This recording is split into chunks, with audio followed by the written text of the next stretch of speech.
మీరు ఒక్కరే రాధాకృష్ణ గారు ఒక్క రాజశేఖర రెడ్డి గారే తప్పని చెప్తే నేను ఒప్పుకోను. సరే మీరు ఇప్పుడు మీకు బంధువు అండి ఆయన. బంధువు గారు న్యాయంగా మాడదాం.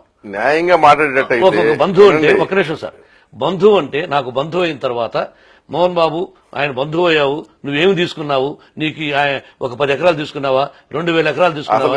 మీరు ముందు చెప్పండి, అసలు మీరు ఇష్టపూర్వకంగా చేసుకున్నారా, తప్పక చేసుకున్నారు కదా ఆ సంబంధం? పాపన వెరీ గుడ్. ఇప్పుడు చెప్తున్నాను, నా దృష్టిలో మన బిడ్డలు నేను ఎంత కష్టపడి పైకి వచ్చానో అలాగే పిల్లలు కష్టపడకూడదు అని అనుకుంటాం ప్రతి ఒక్కరు. నాకెప్పుడు నేను చూసిన అమ్మాయిని పెళ్లి చేసుకోవాలనే సిద్ధాంతం నాది. సహజం.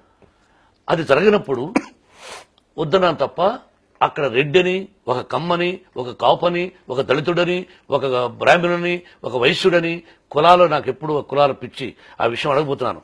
కులాల పిచ్చి మీలాగా నాకు లేదు. ఉందిలేండి, విన్నాను, విన్నానులేండి, చెప్పనండి ఆ విధంగా చెప్పనండి. ఆ రోజున అందుకని వద్దన్నాను. ఆ తర్వాత ఇక పెద్దలందరూ ఓకే అన్నారు. నా మిత్రుడు వరప్రసాద్ రెడ్డి గారు, మా గురువు గారు దాసనారాయణ గారు, ఏముందిరా ఇక వాడు ప్రేమించాడు పెళ్లి చేసుకోమని ఒప్పుకున్నాను.